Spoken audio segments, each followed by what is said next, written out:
Good morning. I'm Linda Brent, and I support strategic planning for the National Training and Simulation Association, NTSA. On behalf of Admiral Jim Robb, President of NTSA, we welcome you today. We're excited to host a webinar on NTSA's initiatives to support our future and current workforce. For those new to NTSA, we are a nonprofit association dedicated to facilitating dialogue between government, industry, and academia on topics related to providing the best possible modeling, simulation, and training systems for our warfighters, first responders, and critical infrastructure professionals. We host a portfolio of events each year, the last of which is ITSEC, the largest training and simulation conference and exposition of its kind in the world, which will be held in Orlando beginning on 28 November. We invite you to check out the agenda for this year's exciting event on www.itsec.org. NTSA has for many years placed a high priority on educating our current and future workforce. The many activities at ITSEC across the last 30 years are evidence of NTSA's commitment to furthering knowledge in science, technology, engineering, and mathematics, or STEM.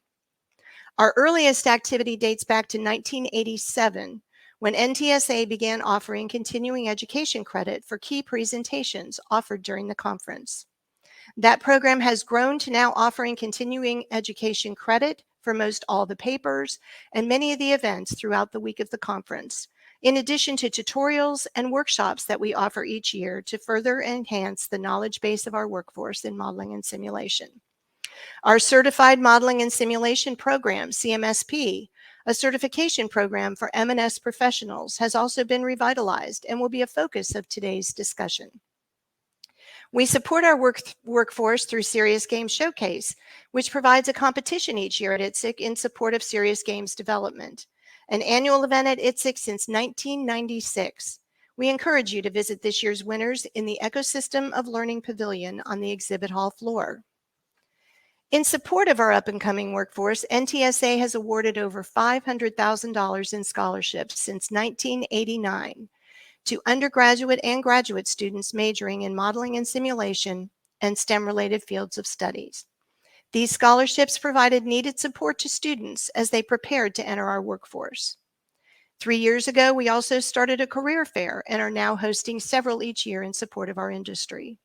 Check out this year's event on Wednesday at ITSEC. It's our largest event yet, with over 20 organizations actively seeking valuable employees. It's open to all. NTSA has also, through the years, supported many activities of our future workforce and their teachers. One of the earliest of these is student tours. Since 1995, NTSA has hosted high school and college students at ITSEC to tour the exhibit hall and learn more about the technologies in the modeling, simulation, and training industry. These tours continue today, with over 500 high school and college students visiting the conference this year alone. NTSA supports competitions for high school students at ITSEC and brings students to compete on STEM projects. This was first started in 2002. Our student competition this year will host a problem challenge on Thursday. Visit the Discovery Den in the EcosySTEM Pavilion on Thursday afternoon for the final presentations and awards. We are also launching a student mentorship program in which companies can get involved in working directly with students to encourage STEM experiences. Lastly, we host teachers from across the country annually to visit the conference, learn about modeling and simulation, and identify ways to take what they have learned back to their classrooms to use with their students going forward. This year, NTSA hosts directors and teachers from across the country involved in the Starbase program, a DoD-sponsored program in STEM focused on at-risk fifth graders. With this long history supporting STEM in mind, NTSA embarked several years ago on a refreshed program for STEM, one that integrates our initiatives and begins to create a year-round program in support of our future and current workforce. This new program is called the EcosySTEM of Learning.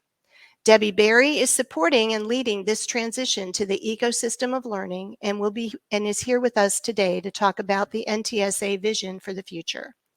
I encourage you as we go through the session today to use the questions tab at the top of your screen to submit questions for our presenters today.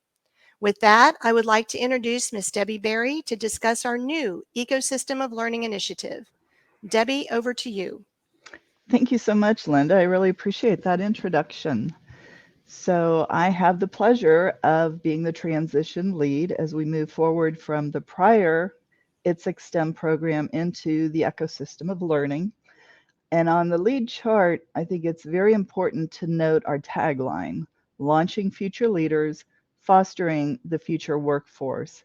And that is the core of what we have used in establishing this new architecture. So next slide, please.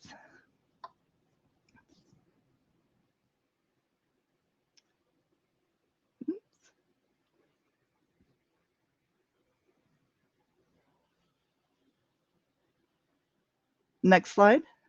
Oh, got it. Thank you so much. Um, there are three major areas that I think will be good to use for today's discussion, because what I want to do is present a teaser, because I want you to have interest in learning more about the ecosystem of learning. So the three topics I want to cover here are: why are we doing this transition? Why is it necessary? What does this transition entail, and what does it look like?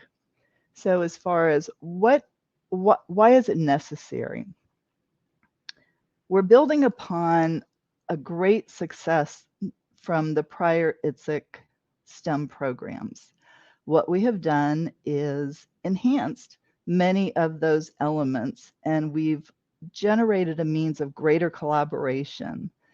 It seems like over the years, every year we have another great idea, and we've brought in another initiative, and Linda referenced quite a few of those in her introduction. And we want to make sure that everybody realizes that it's one combined program. We don't want the perception that we have a lot of individual programs. It's very robust, and it should be recognized as such. It's important that we stay relevant while we're growing beyond the limitations of ITSEC, because as we move forward with the ecosystem, we're actually looking at this as an overall NTSA initiative, which will be carried out throughout other NTSA events around the year, throughout the year. So how are we going to do this? Well, we take into account nothing is ever going to be the old normal. We all have to deal with the new normal, thanks to something called COVID. Uh, it's great to be able to do things in person, live, but there's a greater need to be able to support hybrid and virtual activities. That's taken into account. And we want to make sure that we are establishing, nourishing, and maintaining a solid foundation for this STEM program going forward. So it's time. It's time for that change and designing that new architecture.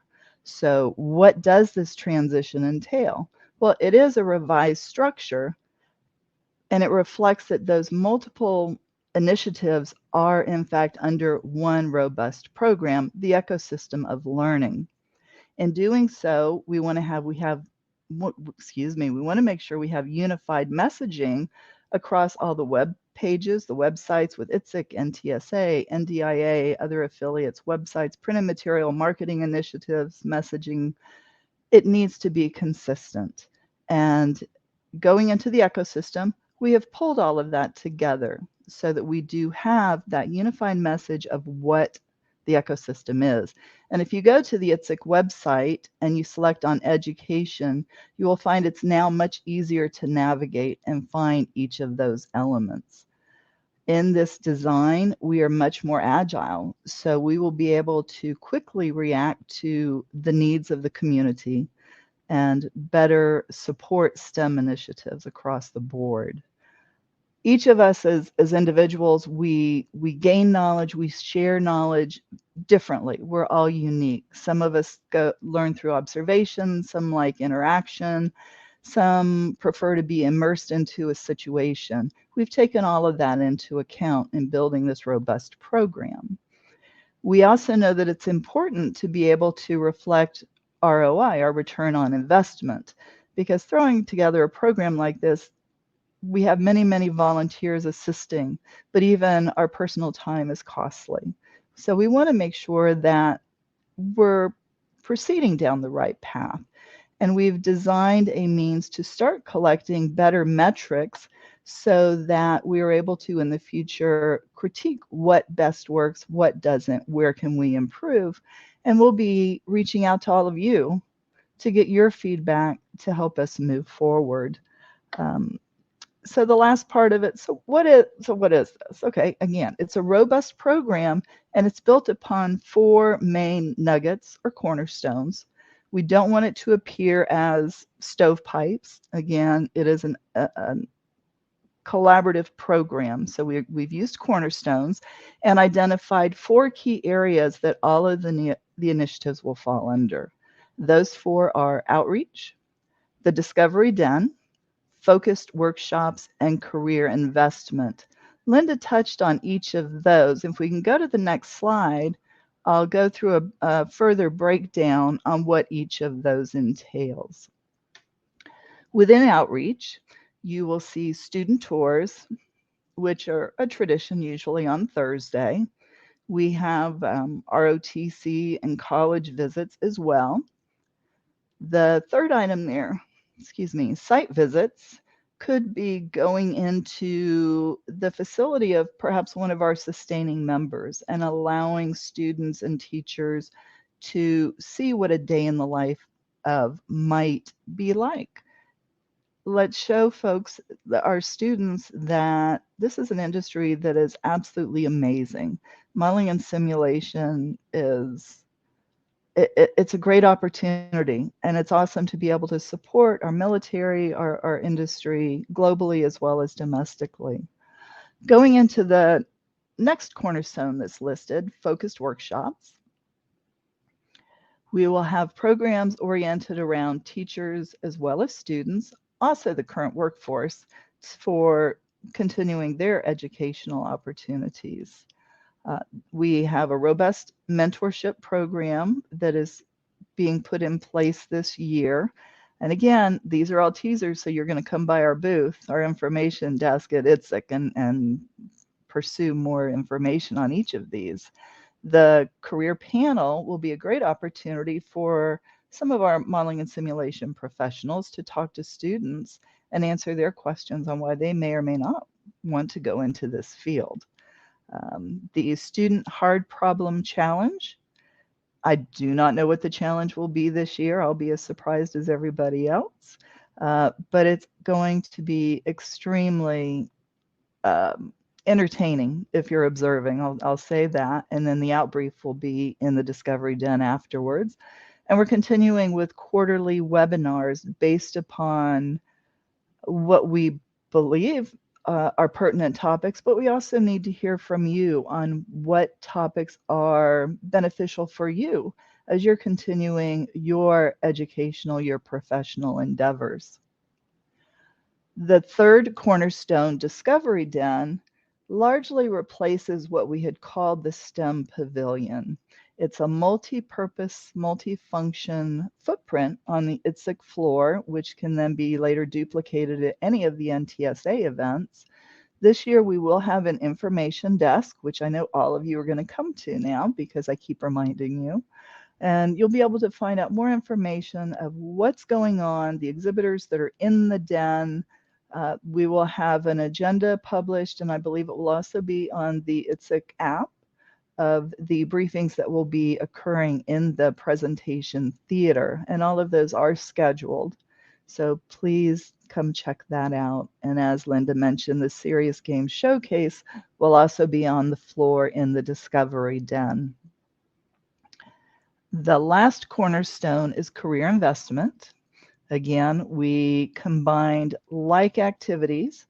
So our scholarships, again, very robust, over $500,000 given out to absolutely amazing students over several years. But it's been so successful, and we have grown leaders because of that program. Many have become amazing leaders in the industry and communities. So it's a great success story, and that's part of the ROI that we're going to continue building upon.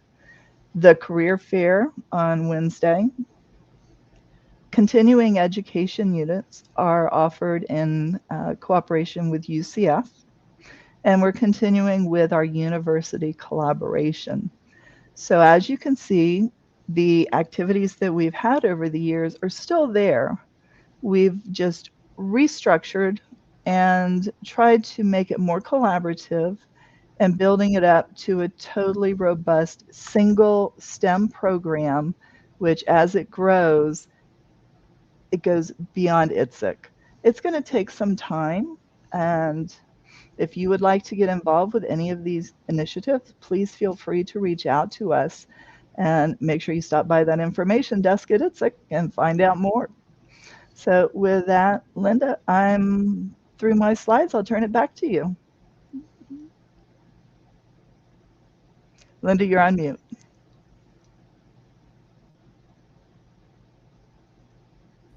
Okay, I'm unmuted. All right.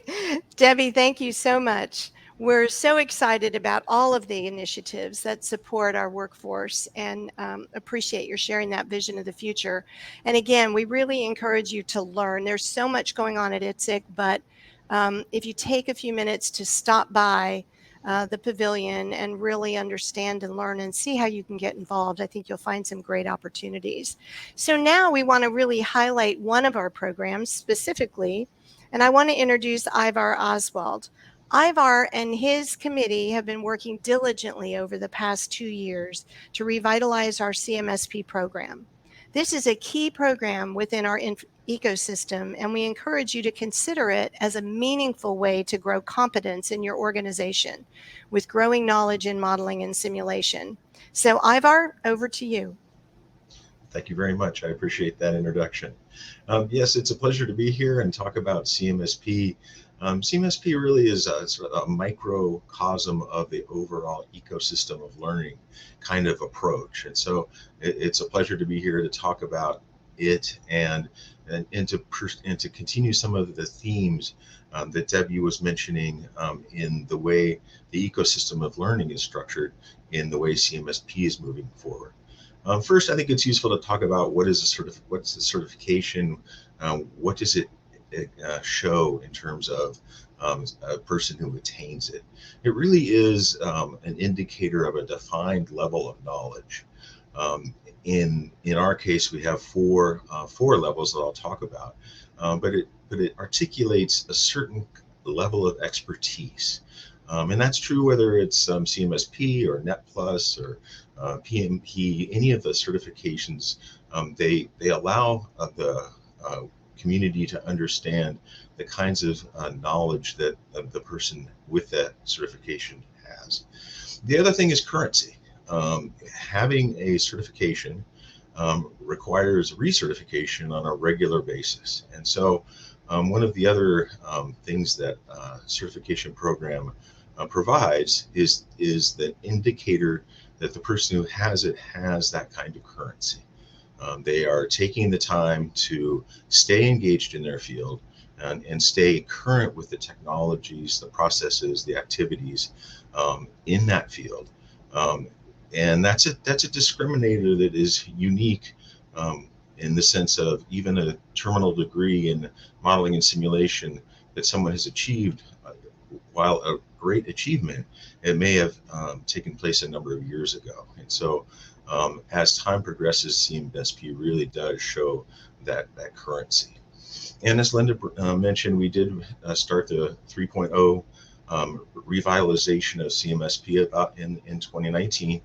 We took about a year to look at the current program and see how we thought it could be improved, about a year to think about how those improvements could be implemented, and then we are rolling out those capabilities that I'll discuss in today. One of the key changes in the approach is to have levels. We now have 4 levels: an intern, an apprentice, a practitioner, and a master. And that speaks also to Debbie's conversation about lifelong learning. We really are looking to engage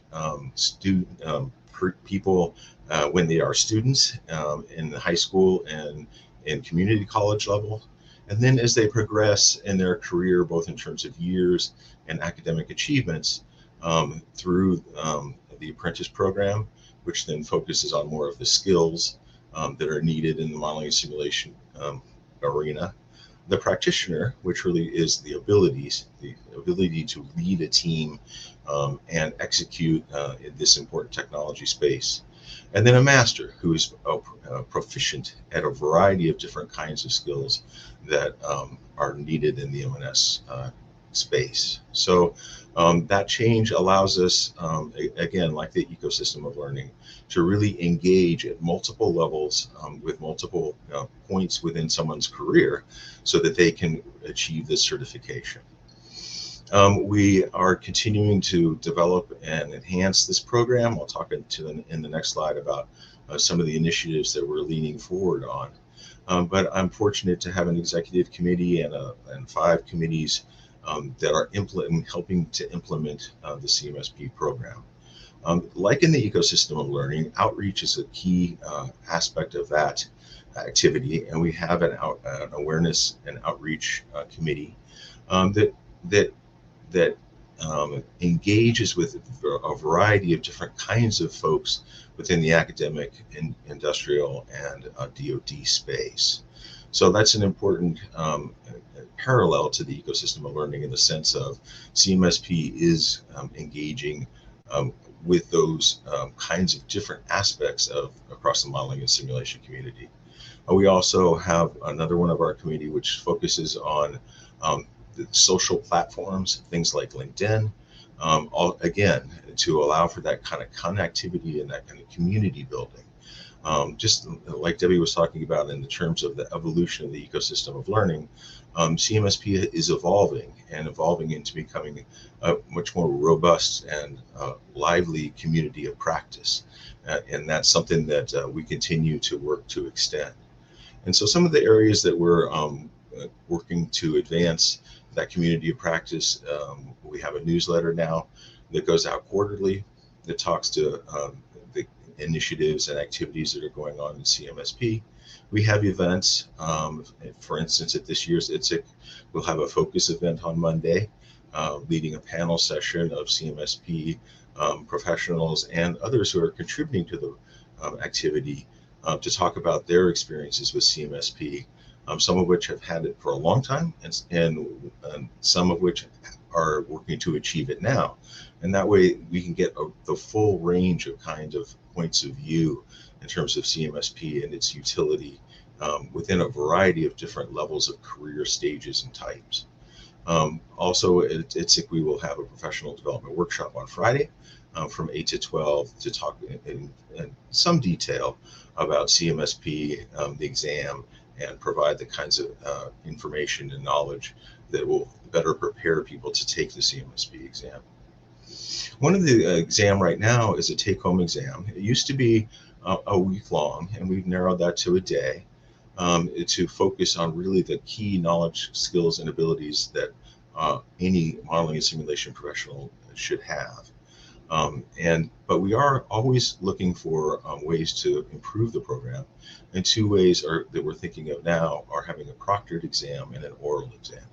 The proctored exam will allow us to achieve certification levels that we would like to, that are in addition to the ones we can with a take-home exam. And an oral exam, I think, is important, especially as you become a practitioner or a master. And I'll talk a little bit, we are considering adding an expert level also. Because in modeling and simulation, as you move in your career, increasingly you're required to present in front of the senior decision makers and leaders the results of what are very complex and complicated systems. And so in order to be able to assess a master's ability to do that, an oral exam would provide a useful insight into that capability.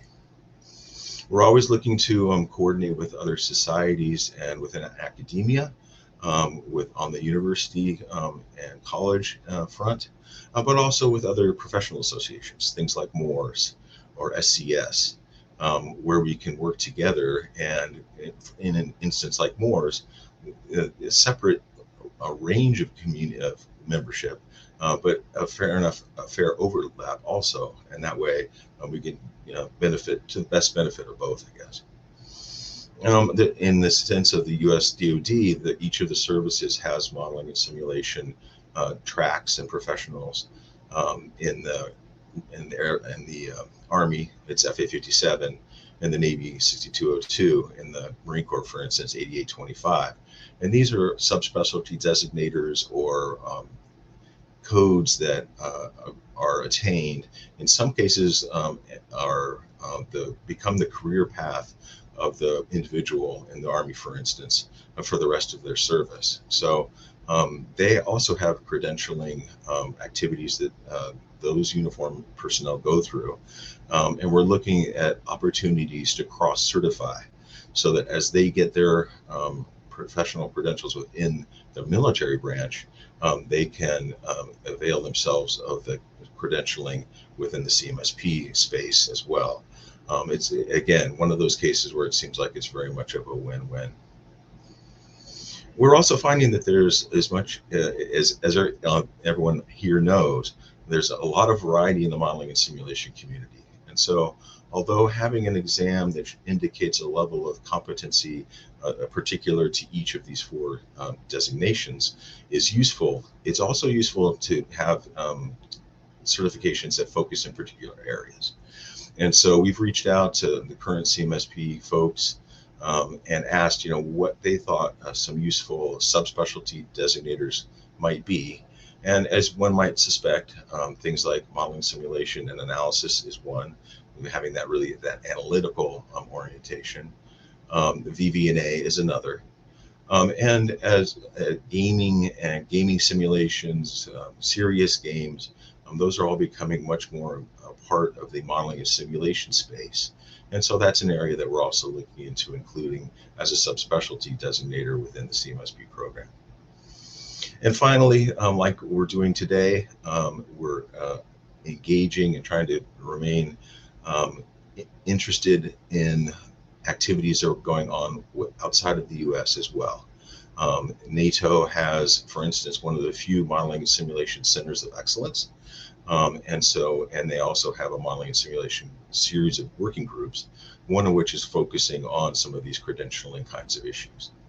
Another is an international organization of professional simulation engineer, which really focuses more on the engineering side of the modeling and simulation in the design and structuring of buildings and bridges and that sort of thing. So these are all areas that we're looking to explore as CMSP continues to evolve and grow from its 3.0 into its next instantiation. Because one of the things I think we're all trying to do, everyone on this in this conversation, is to adapt to the environment that we're living in. Debbie mentioned COVID.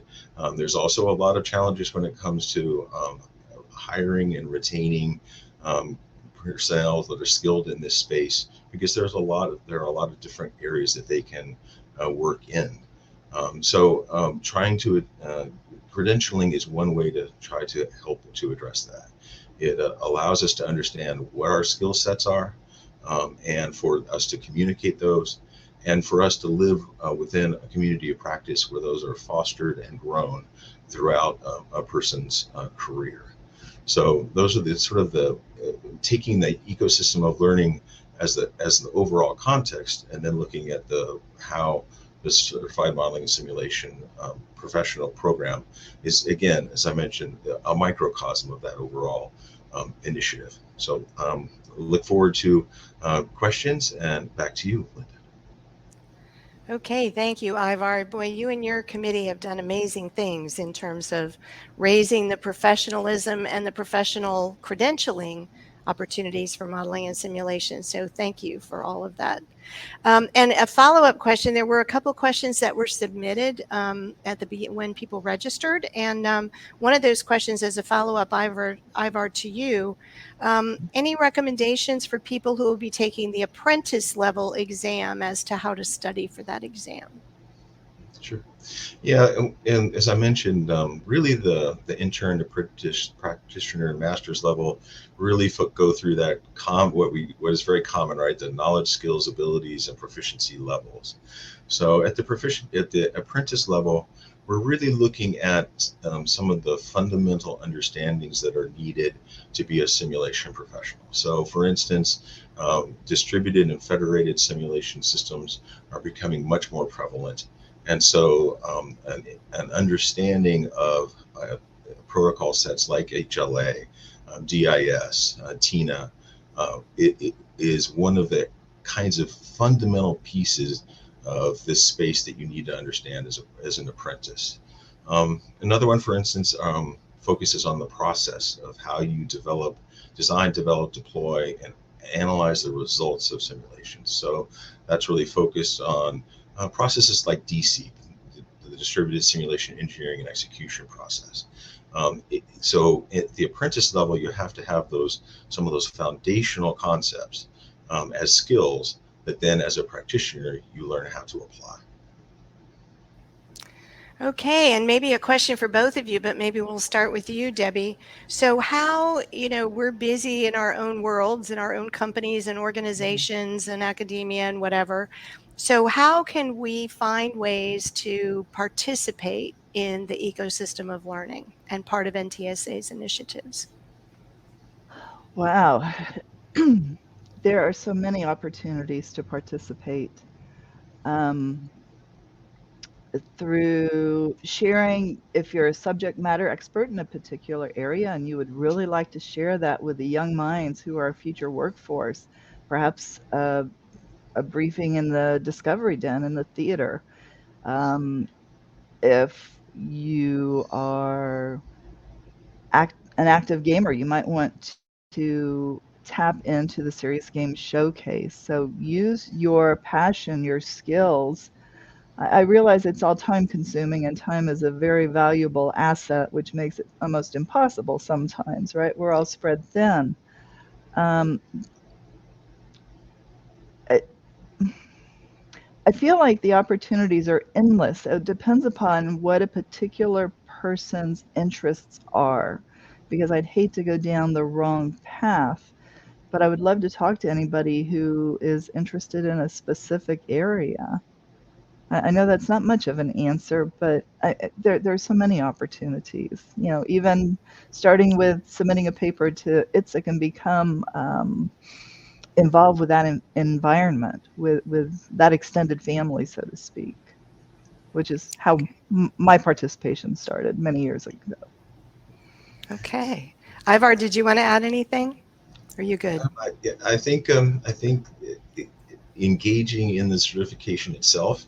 I know that as Debbie mentioned, her participation, I became really passionate about CMSP when I took the exam in 2019, and I thought it was just an amazing experience. I learned things that I wouldn't have learned out any other way, and about areas of modeling and simulation that I was really not as very aware of. So I became very excited about it, and here I sit today. I'm still very excited about it. So I think there's taking the exam at one of the levels that's appropriate to the skill set you have would be good. But we also, as I mentioned, have 5 committees. They've ranged from working on the questions in the exam structure, to the outreach and engagement piece, to the social media piece. As Debbie mentioned, there's a lot of opportunities depending upon your skill sets and your interests. We can, I think, be very effective, and it'd be, yes, again, a win-win for you to participate in the continued development of CMSP. Thank you. And that's a key point. These each of these initiatives don't happen by themselves. There's a whole team of people behind these initiatives, and getting involved as a committee member in any of these initiatives is wonderful. So our outreach opportunities are being led by Roto-Rooter. And so those of you who know him, if you don't know him, feel free to contact me. I'm happy to put you in touch with him if you're interested in having an opportunity maybe for students to view some of the work that you're doing in your organization, or do a webinar on some of your the things that you're doing would be another great way. Our focus workshops are being coordinated and facilitated by Erica Haglin. Again, if you can reach out to her or reach out to me or to Debbie, and we can get you in touch with them, with her. There's committees working on teacher workshops, student workshops, student activities, webinars, all sorts of things. And it takes many hands to make these things work. So the same with our with the other two areas, with our career fair, we have a committee behind that. With our CMSP, we have committees behind that. There's a scholarship committee that's led by Janet Spruill. So again, many, many ways for you to get involved. And we probably, on our STEM initiatives right now, probably have about 50 or 60 people on various committees involved in various aspects of the program. So we encourage you, again, I'm happy to point you in the right direction, once you relay your interest, and we can get you involved. Another question that was asked was about engaging more K-12 schools in Central Florida or in the region. Currently, it seems we only support opportunities for Title I schools. So that's kind of a two-part question, and I'll take that one on to start with. But first off, NTSA's focus on STEM is national. We have people from across the country and around the world supporting ITSEC and supporting NTSA and supporting modeling and simulation in many, many, many communities. So we bring people from around the country purposely and specifically to be able to expand the understanding of modeling and simulation in other communities.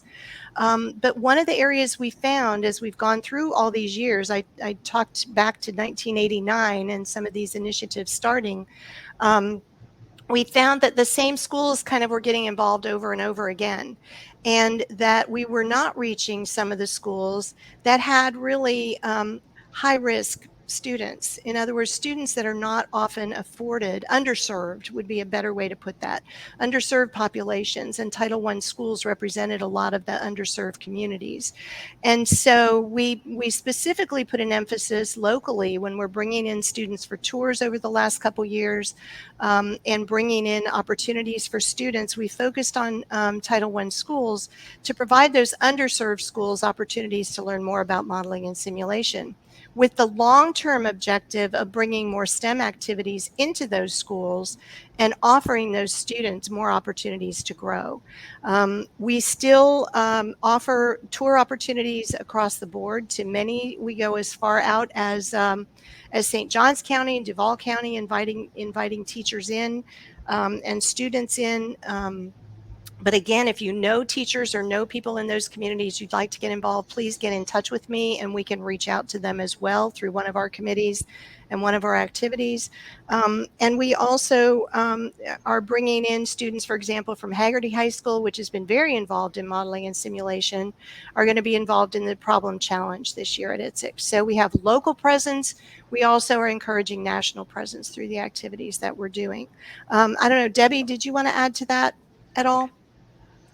Wow, that was a great summary. I think you hit all of the cornerstones that I referenced in the key areas where certainly we can use some assistance. We can always take on additional expertise to support those initiatives. So no, I think you did a great job covering that. Thanks, Linda. Okay. This is kind of an interesting question, and it kind of goes, Ivar, to your points about, studying for various levels of CMSP and whatever. Any advice on the best way to cover the breadth of modeling and simulation field when a person's current position is primarily focused on one area? So, for example, in this person's case, they're focused very specifically on discrete event simulation and don't have a lot of exposure to other areas in modeling and simulation. So do you have ideas maybe Ivar, we can start with you, and also Debbie, your insights on just in general in the industry, how can you get a broader perspective of modeling and simulation? Yeah, I think my suggestion would be to reach out to some of the other organizations and societies and engage with them. So my experience with Society for Computer Simulation, SCS, is that, for instance, it has a very large academic component and a very large emphasis on discrete event simulation. But there are others like Moore's, the Military Operations Research Society, that really looks at simulation much more in terms of the analytics space. And then I would be certainly remiss on this call to not to leave out the value of walking the convention floor at ITSEC and talking to the range of vendors that are there, because there are folks that are focused on are emphasize the visualization side of things, the AR, VR, XR kinds of things. There are folks there who talk very much about the training and training metrics and learning retention and that sort of thing. There are other folks who are much more on the hardware side, the hardware in the loop, simulator kinds of side of things. So there are a lot of different communities represented within the paper sessions, within the special events, and on the convention floor at ITSEC, that can help to broaden one's experience base. Because I think one of the things that is a challenge and a great blessing about modeling and simulation is its diversity. And I have worked on a number of analyses over the years and talked to folks across the space, and often people see modeling and simulation as being primarily from where the seat where they sit, right? So if they're developing simulators, they focus on that part. And it is a challenge to open the aperture and look across the community. But I would suggest that societies and conventions and conferences are probably the best way to do that. And then if there's, in addition, there are, of course, some monographs. But again, they tend to focus on one particular area or another. But I'd be happy to provide some references if that individual would like to reach out to me. Thank you. Debbie, did you want to add anything to that? Well, I've really hit on what I was thinking. Basically, grow your network through your contacts, through local organizations supporting the M&S industry, because there are always opportunities to volunteer, which may lead to some of that exposure, especially if they're like STEM competitions and they need judges. So there are a lot of sideline type of activities that you don't have to be a subject matter expert in, but it's a great way to start absorbing that information. A lot of companies will offer their employees a chance for training. That could be going to a course. Maybe you may have to volunteer your time. Sometimes it's covered. It could be, as I've already said, going to a conference. Yes, those are all time consuming, but take the investment in yourself. That's important. What I always say is, how can you expect a company to invest in yourself if you won't do it yourself? So show that initiative. And then maybe you have a chance to seek other opportunities to expand outside of that one area that you're currently captured in. I've been fortunate because my assignments have just covered the whole spectrum. So it's hard for me to answer that. But every day, learn something new. Whatever that niche is that you think you want to pursue, find a way to learn something new about it. Read, go to YouTube, whatever. But there are a lot of parallel ways to pick up insight into other areas. That's all.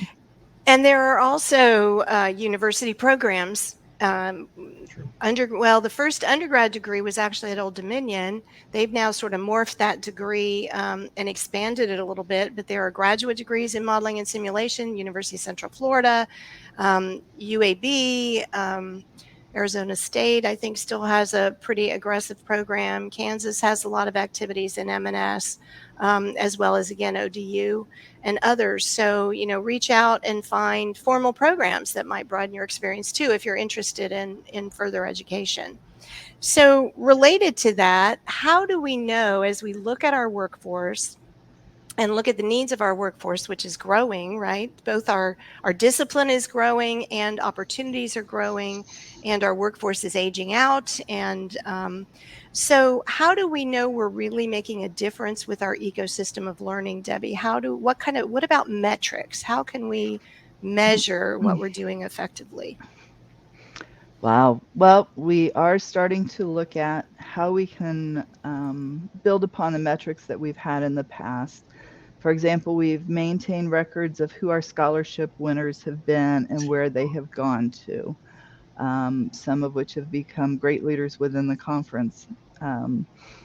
So there are metrics to some extent that have been captured.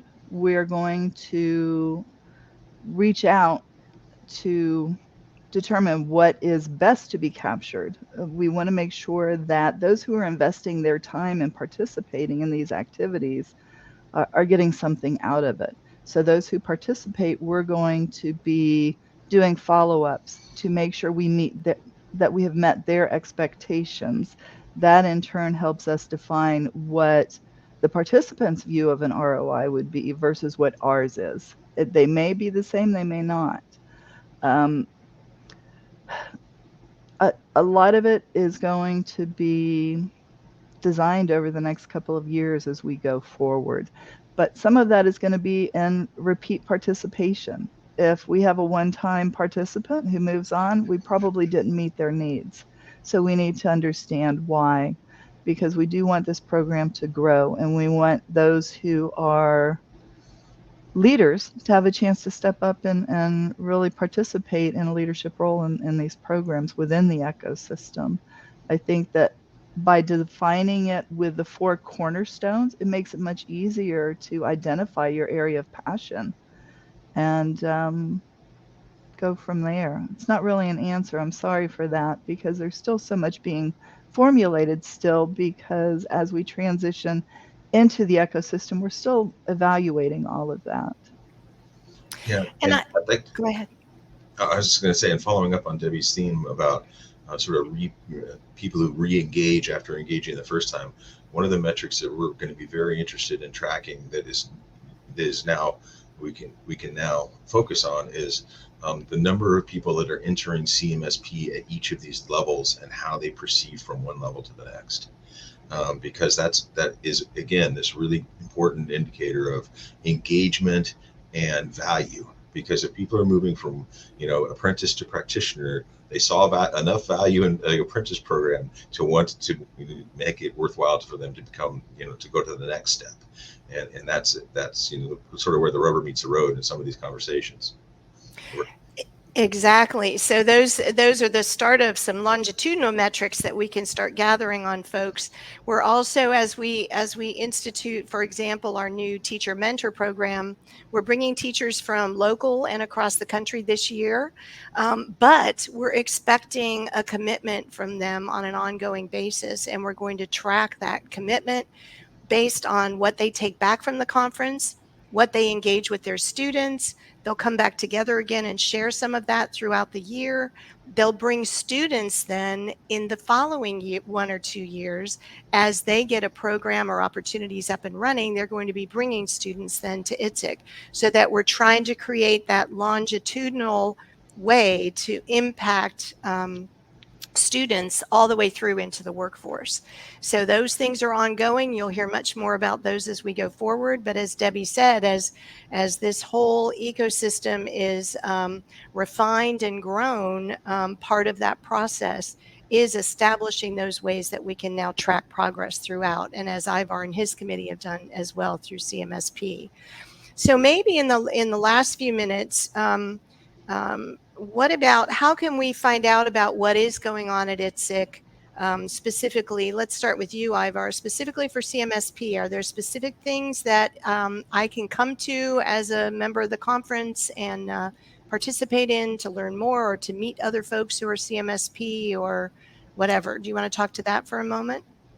Sure. Yeah. The thing that I would recommend first is on Monday at 12:15, we're going to have a focus event.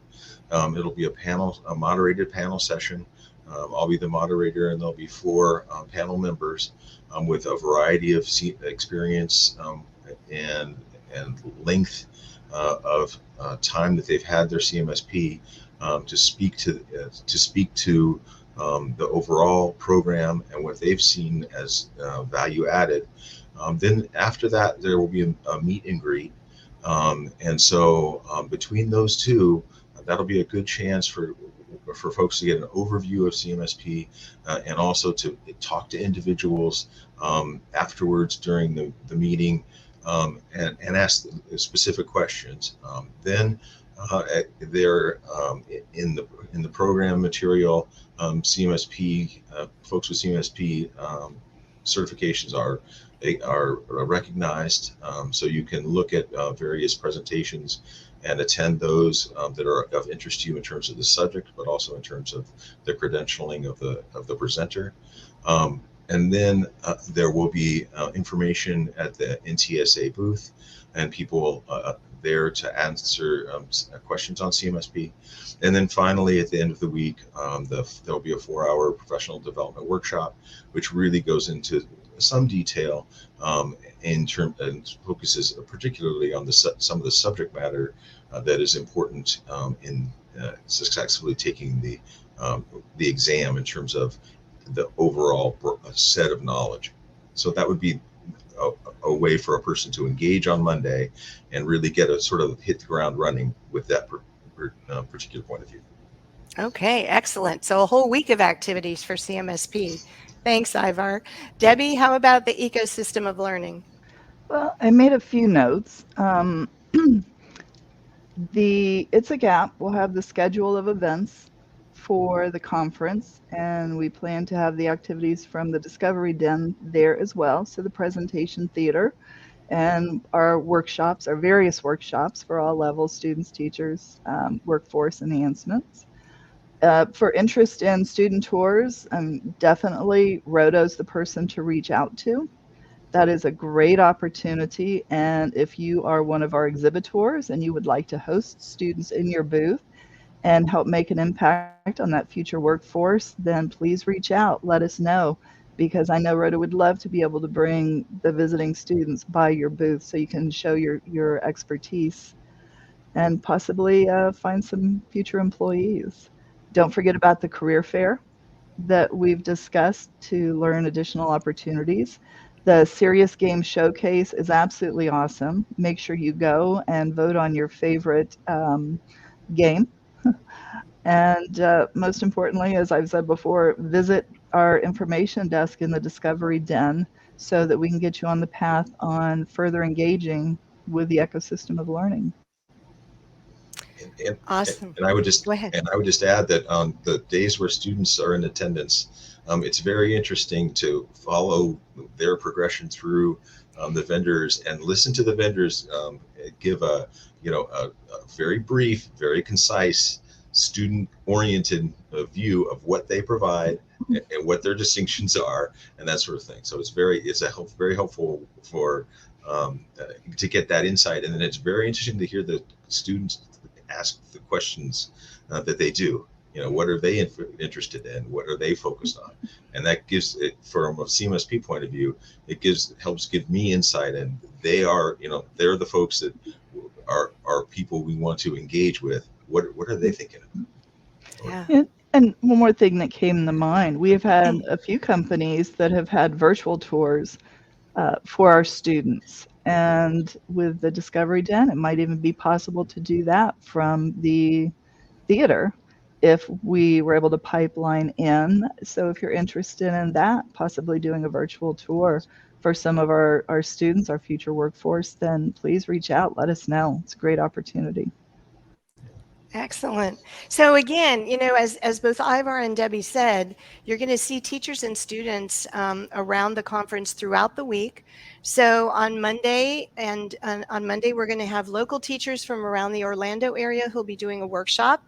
And then they'll have some time on the exhibit hall floor late in the day. So watch for them, introduce yourselves to them, welcome them, show them what you're doing, educate them, help them to learn. On Tuesday and Wednesday, we'll have teachers from the teachers and directors from the National Starbase program, the DoD program that I had mentioned at the beginning. They will be there. They'll be doing workshops, and they'll also have some time on the exhibit hall floor. So they'll be walking around during lunchtime and also at the end of each day. We'll be having college students and ROTC students on Wednesday who will be touring. And we'll have many college students coming to the career fair on Wednesday. And I would encourage you to spread the word as well about the career fair. It is open to everyone. Anyone who is interested in looking for other opportunities, we encourage you to come and check it out and to pre-register if you can and upload your resume so that all the vendors have access to that. And then on Thursday is our serious problem challenge with a group of local students, high school students. So you'll see high school students on the floor as well as our student tours. So you're going to see teachers and students around all week long. So I encourage you to, again, welcome them and learn from them and see what they might have to offer. So with that, I think I would like to thank Debbie and Ivar both for sharing what I think are very exciting details of our whole initiative and program in the ecosystem of learning. I encourage you all to take a few minutes to stop by the booth, as Debbie suggested, to stop by the information booth and check out what's going on and sign up for things. As I said, you're welcome. I don't know if it's in the chat or not, but you're welcome to contact me if you have specific questions, and I can connect you with the folks who are working in these various areas to be able to get involved. And with Debbie in the whole transition efforts and overseeing all of that, she's got a great handle on what kinds of things really need to be done. And so we can help you with that. And I encourage you to, again, get involved. So on behalf of Admiral Rob and all of us at NTSA and our expanded NTSA family, we thank you for joining us today. We look forward to seeing you in less than 2 weeks now at ITSEC 2022. It's hard to believe that it's really here again. Our webinar series will continue in January, so watch for our schedule to be released soon. And for now, enjoy the rest of your day and happy Thanksgiving to everyone. Thanks for joining. Thank you. Bye-bye. Bye-bye.